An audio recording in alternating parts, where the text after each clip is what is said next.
Welcome. I'm Pastor Teresa Adams. Thank you for joining us today at Beeville Online.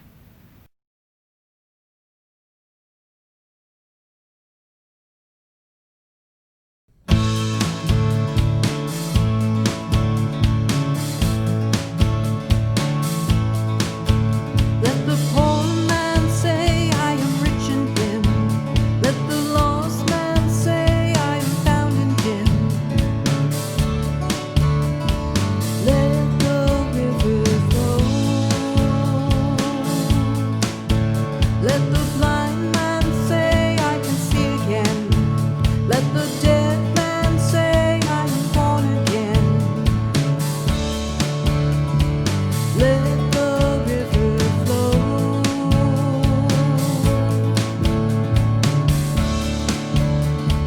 Let the river flow. Let the river flow.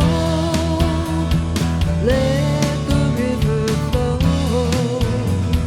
Holy Spirit, come, move in power.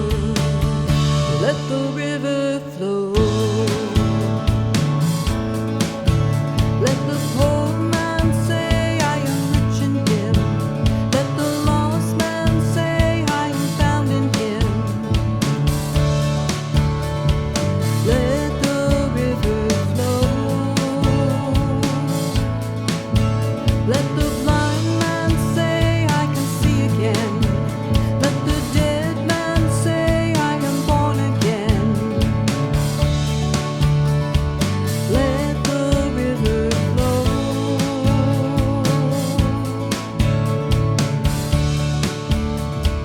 Let the river flow. Let the river flow. Let the river flow. Holy Spirit, come, move in power. Let the river flow. Let the river flow. Holy Spirit, come, move in power. Let the river flow.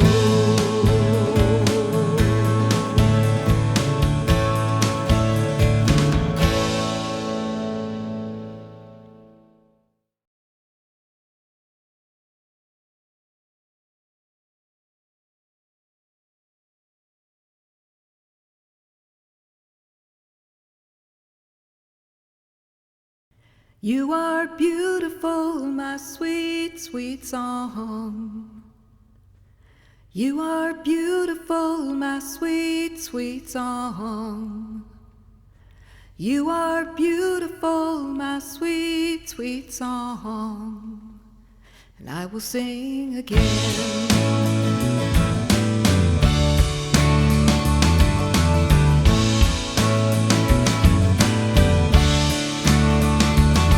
You are so good to me. You heal my broken heart. You are my Father in heaven. You are so good to me. You heal my broken heart. You are my Father in heaven.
your blood.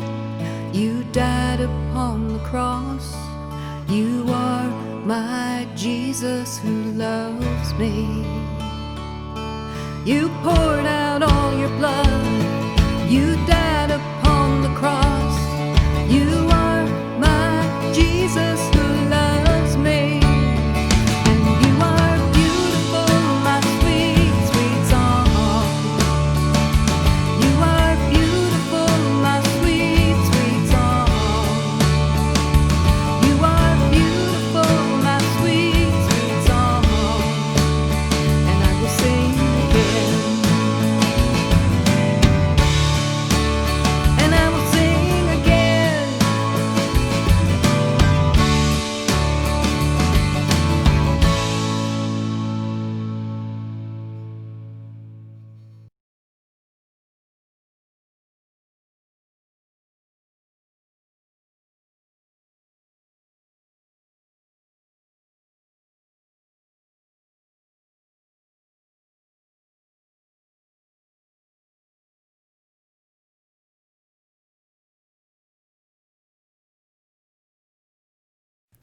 I've been running and I've been searching.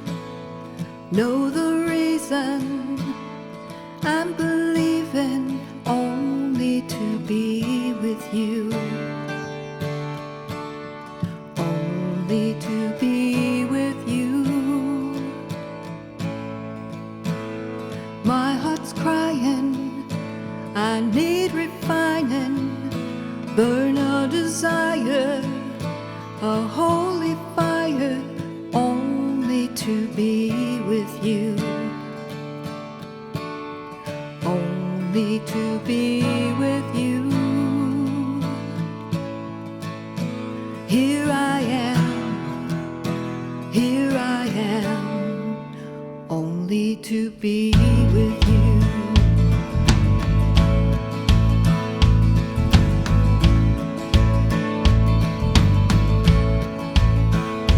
When I hear your words, I hunger.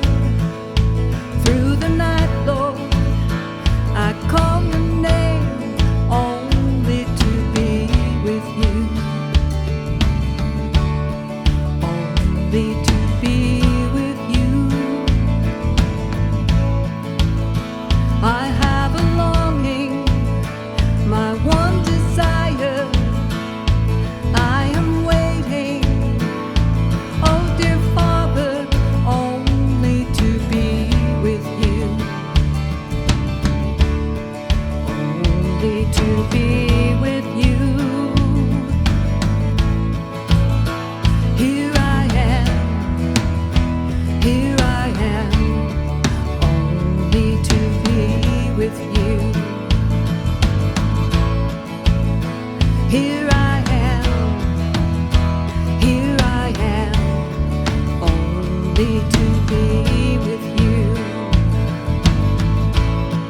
Only to be with you.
God of blessings, forgive us for being depressed, for not being satisfied with your endless blessings.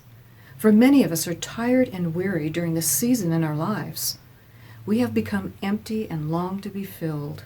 We are hungry and long to be fed. We are lost and long to be found.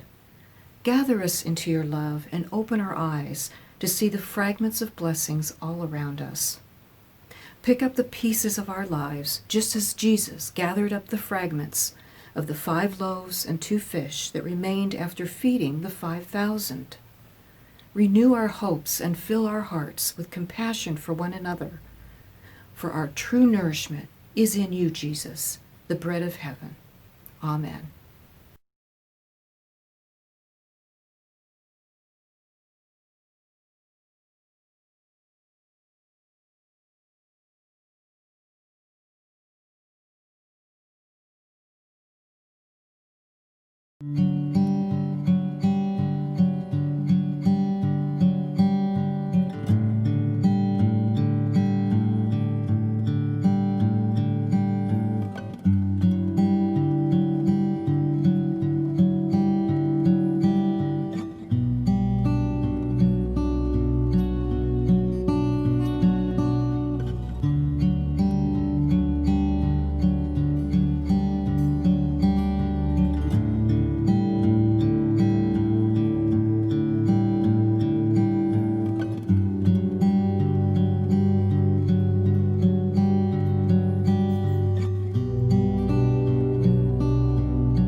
In 1725, a young man named John reached a turning point in his career.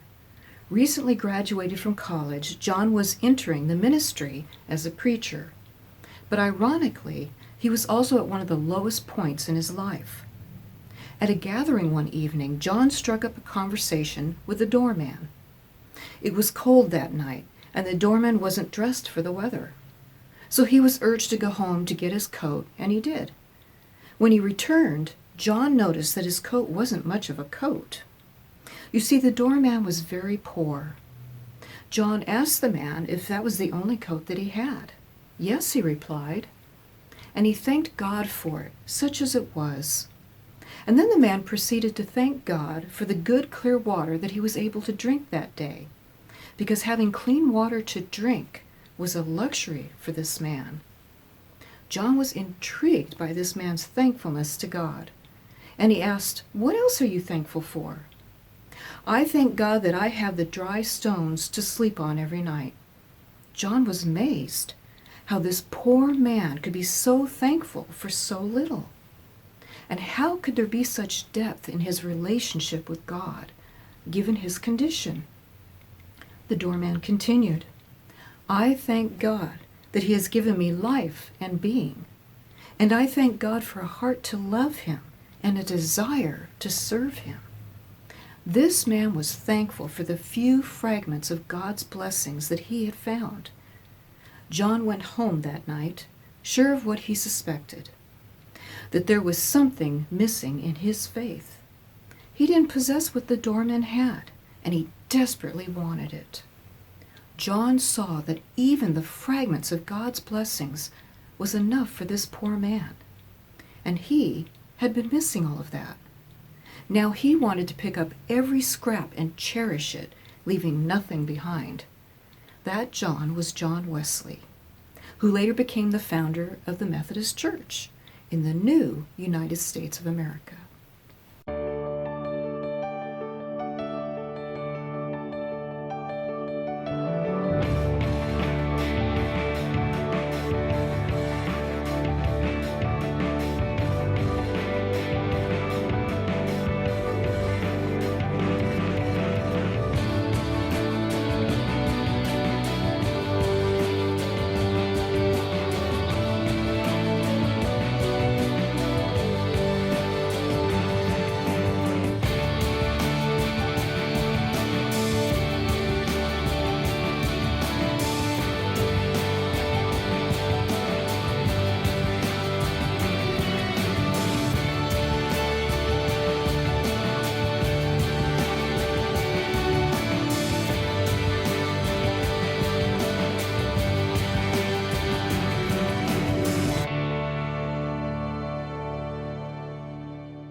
Throughout the Bible, we read about the fragments of God's blessings.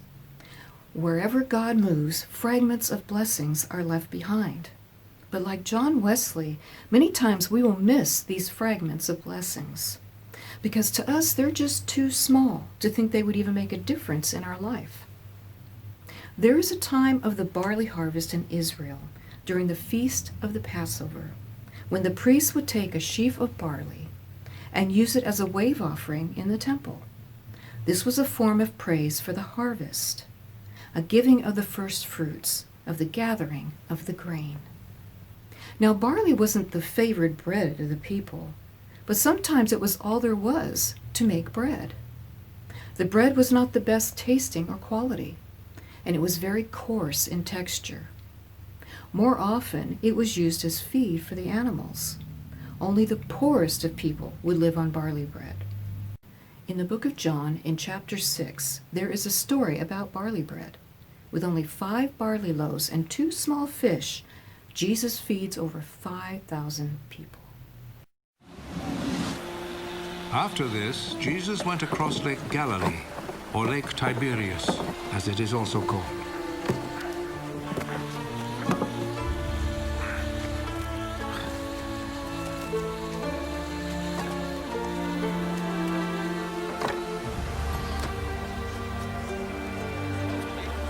A large crowd followed him because they had seen his miracles of healing the sick.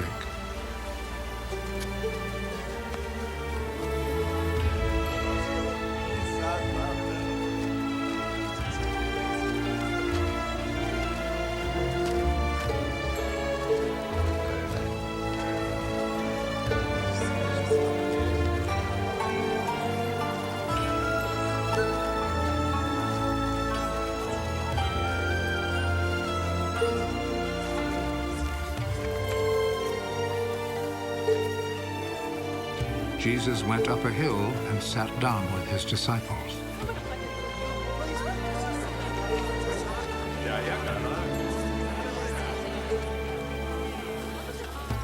The time for the Passover festival was near.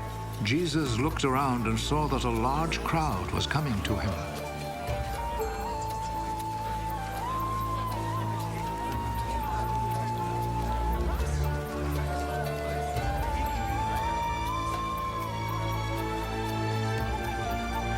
Where can we buy enough food to feed all these people? He said this to test Philip. Actually, he already knew what he would do. For everyone to have even a little, it would take more than 200 silver coins to buy enough bread.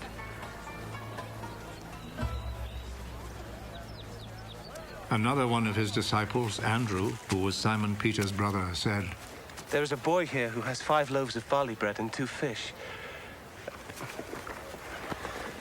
But they will certainly not be enough for all these people." Make the people sit down. There was a lot of grass there, so all the people sat down. There were about 5,000 men.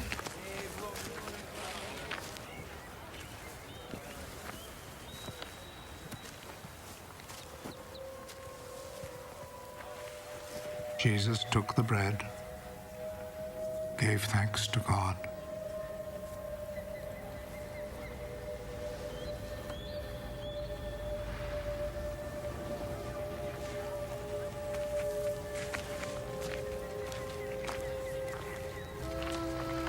and distributed to the people who were sitting there.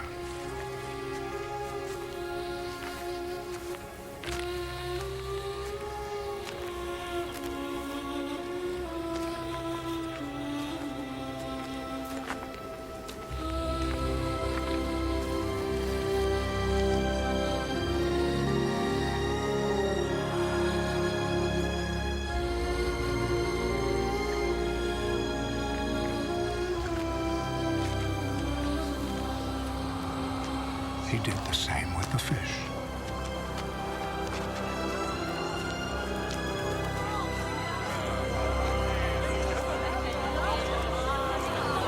And they all had as much as they wanted.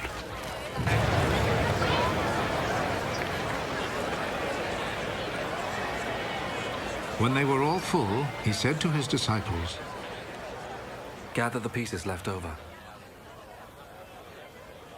Let us not waste a bit. So they gathered them all and filled 12 baskets with the pieces left over from the 5 barley loaves which the people had eaten.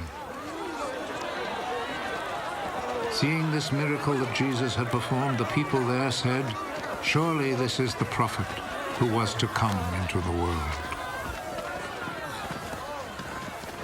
Jesus knew that they were about to come and seize him in order to make him king by force, so he went off again to the hills by himself.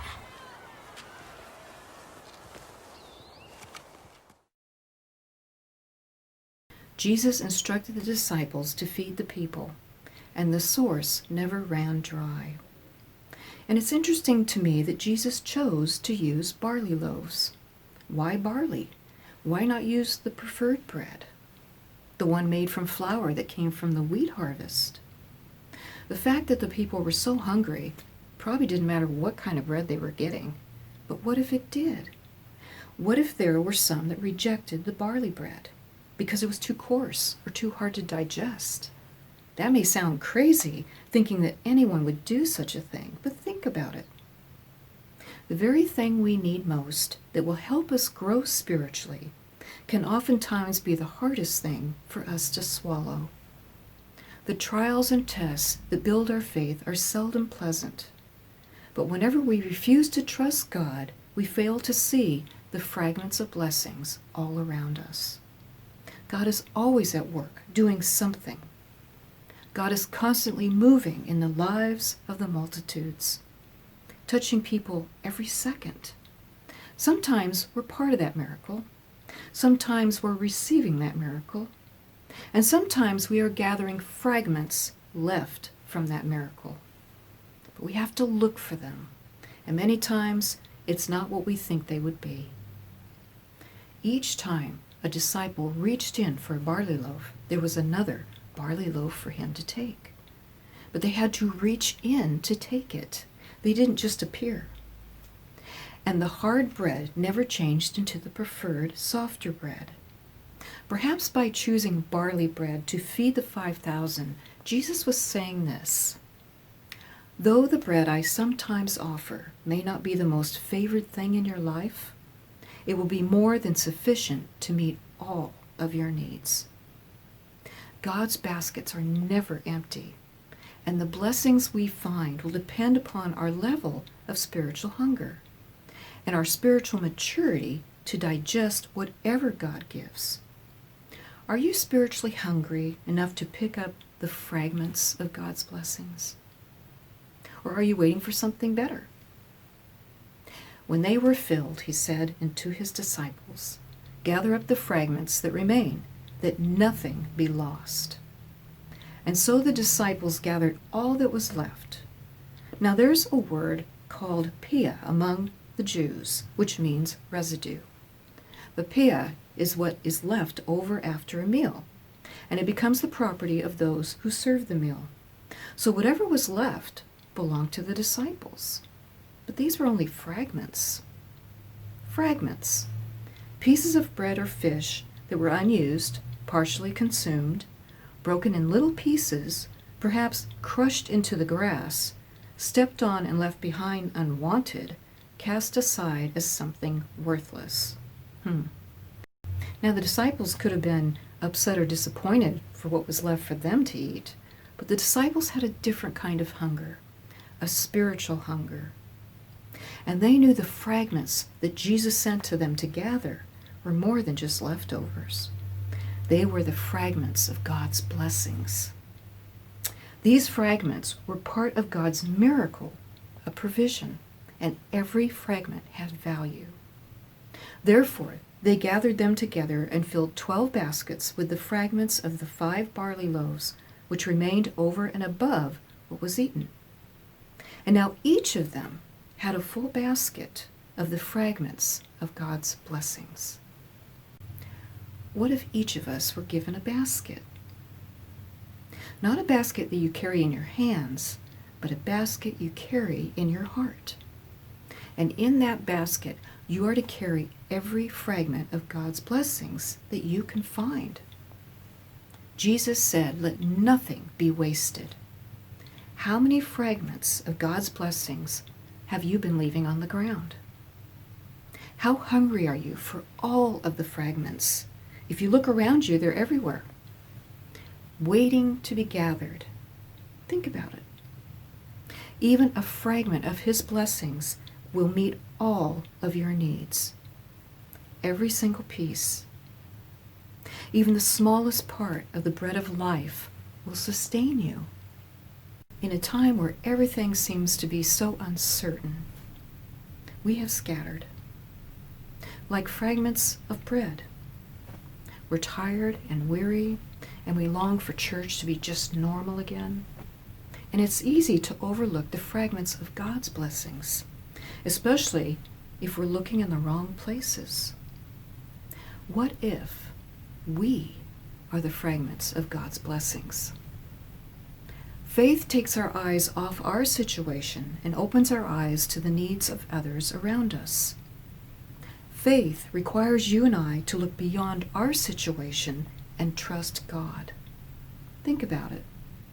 If a fragment of His blessings will meet our every need, if the smallest part of the bread of life will sustain us, then why can't we still be blessings to others through this time? Your faith makes you give your lives as a sacrifice in serving God. God wants to bless someone with your talent, your voice on the phone, your listening ear, your skill, your words in a card or a letter. Right now, as we enter into the holiday season, there will be many who will be facing Thanksgiving and Christmas all alone, missing families, gatherings, and celebrations, and not having in-house worship. Maybe that person's you. I invite you to begin praying right now in how you can be a blessing to someone else this holiday season. And don't forget to do good and to share what you have with others, because sacrifices like these are very pleasing to God. During the month of November, Share Care, our newest ministry, has been making up care packages of love and delivering them to our church family, just to show them that we're here for them and we care for you. And we've started Call Care, where members are calling our shut-ins. In your care packages that you'll receive is a phone directory. Take this opportunity to call someone in your congregation, and just see how they're doing. If you would like someone to call you, why not call someone else first? Become call partners. Use the directory to send someone a card. Be a fragment of God's blessings to someone this holiday season. And as you do, you will learn that through God's grace, blessings become challenges, and challenges become blessings. And you will feel God's presence more than you ever have before. No matter what we face tomorrow, even there, God will be with us. And we will become fragments of His blessings to all those around us.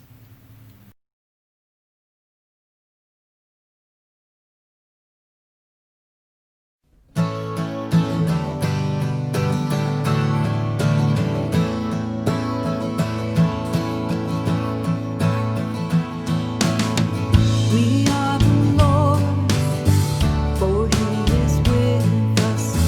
We are the Lord's, for He is with us. We are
Help us, Lord, to never take for granted that which you have provided for us. Help us to see your fragments of blessings all around us. May we pick up every scrap and cherish it, leaving nothing behind, and use those fragments to become your fragments of blessings to those around us.